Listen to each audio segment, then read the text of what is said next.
কি আশ্চর্যজনক ঘটনা! হ্যাঁ, মানে আমাদেরই পশ্চিমবাংলায় যে উত্তর চব্বিশ পরগনায় একটা মানে বারবার ফেসবুকে বলো বা ইনস্টাতে বলো, সব জায়গাতেই যে ভাইরাল হয়েছে সোশ্যাল মিডিয়ায়।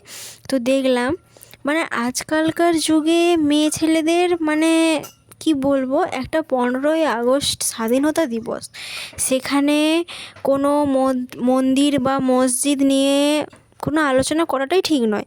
যেহেতু ওখানে আমরা মাকে স্মরণ করি, আমাদের মাতাকে স্মরণ করি, আমাদের মানে কি বলবো, সেখানে দাঁড়িয়ে মানে মেয়েরা একটা নোংরামি করতেছে।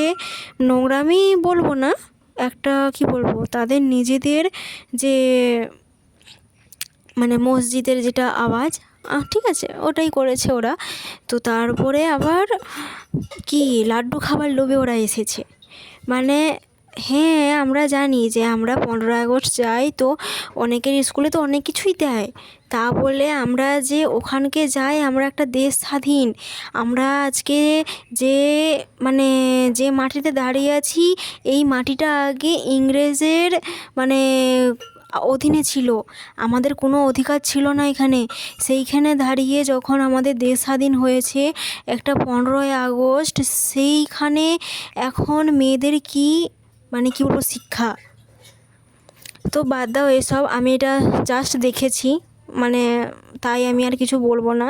তো আমি দেখেছি বলেই এই বক্তব্যটা তুলে ধরলাম আমার ব্লগে।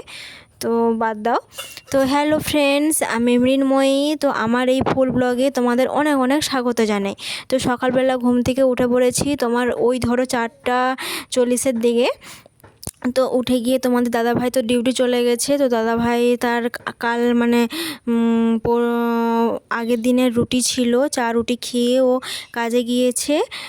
তো আমি তারপরে বাকি কাজ সেরে নিয়েছিলাম। তো জল ধরা থেকে বাসন মাজা থেকে ঘর ঝাঁট দেওয়া, আবার ঘরের বিছানাও করে নিয়েছি, তো গুছিয়ে নিয়েছি। তো তারপর বেটুকে ব্রাশ করাতে নিয়ে চলে এসেছি। তো ব্রাশ করার পরে আমরা চলে এসেছি। তো এখন একটু রুটি খাবো। তো রুটি নিয়ে বসে পড়বো। তো আমি তো বলেইছি এটা কালকের বাসি রুটি। তো বাসি রুটি দিয়ে দুধ চা খেতে ভালোই লাগে, কিন্তু আমি দুধ চা সেরকম খাই না, আমাকে র চাটাই ভালো লাগে। কিন্তু আমার রুটি বলো বিস্কুট বলো, আমাকে দুধ চাটা আমি ডুবিয়ে ডুবিয়ে জাস্ট খাই, আর বাকিটা আমি যে পিঁয়ে খাবো সেটা নয়। আমাকে চুমুক দিয়ে খেতে ভালো লাগে না দুধ চা, কিন্তু র চাটা আমাকে চুমুক দিয়ে খেতে খুবই ভালো লাগে। তো এই যে চা খেয়ে আমি স্নান করতে চলে যাব। তো স্নান আজকে আমি মাথায় শ্যাম্পু নেব, তো অনেক দিন নেওয়া হয়নি, তাই মাথায় শ্যাম্পু নিয়ে ভালো করে স্নান করে চলে এসেছি আমি। তো এখন চলো ভালো করে মাথাটা মুছে আমি তাড়াতাড়ি ভাতটা বসিয়ে দেব। তো আমার আজকে সোনামা ওর দাদু ঠাম্মির কাছে খেলতিছে, তাই অনেকটাই ক্যামেরার কি বলবো, ক্যামেরার সামনে আসেনি। না তো প্রত্যেকটা ব্লগেই তোমরা দেখেছো আমার সোনামা আমার কাজ ছাড়া যায়নি। তো ওর দাদু ঠাম্মির কাছে খেলতিছে বলে ও আজকে এতটা ক্যামেরার সামনে আসতে পারেনি বা এতটা দেখায়নি। তো চলো আমার কমপ্লিট। তো একটু মুখে হাতে একটু ক্রিম মেখে নিয়েছি। তো এরপর আমি ভাত বসিয়ে দেবো। তো তারপর আমি আনাজ কুটতেও বসে পড়বো।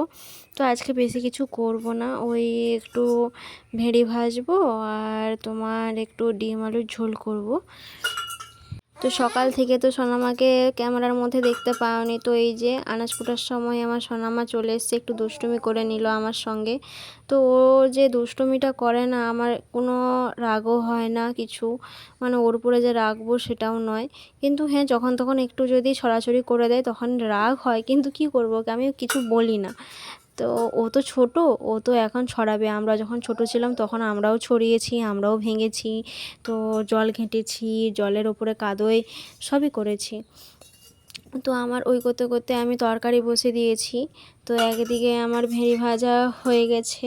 তো ভেড়ি ভাজার পর আর অন্যদিকে আমি ডিম সেদ্ধ করতে বসিয়ে দিয়েছিলাম। তো আমার ভেড়ি ভাজা কমপ্লিট হয়ে যাওয়ার পরে আমি এদিকে আলু আর পটলটা কষে নিয়েছিলাম। তো ততক্ষণে ডিমটা সিদ্ধ হয়ে গেছে, তাই ডিমটা আমি ছাড়িয়ে নিয়েছি। আর এদিকে ডিমটা একটু ভেজে নেব বলে আরেকটা কড়াই আমি ভালো করে ভেজে নিলাম ডিমটা। তো তো এরই ফাঁকে আমি সোনামাকে স্নান করে নিয়ে চলে এসেছি।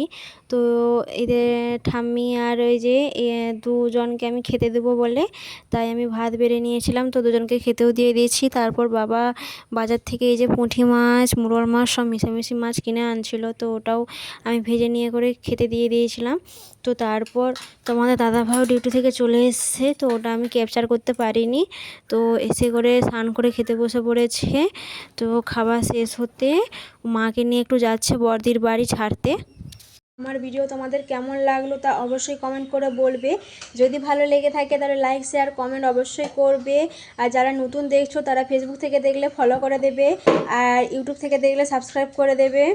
তো আজকের মতো এই ব্লগটা আমি এখানেই শেষ করছি। কালকে আবার দেখা হবে নতুন একটি ব্লগে। তো তোমরা সবাই ভালো থেকো, সুস্থ থেকো, সাবধানে থেকো, আর আমার পাশে থেকো অবশ্যই। তো আজকের মতো টাটা সবাইকে, গুড নাইট।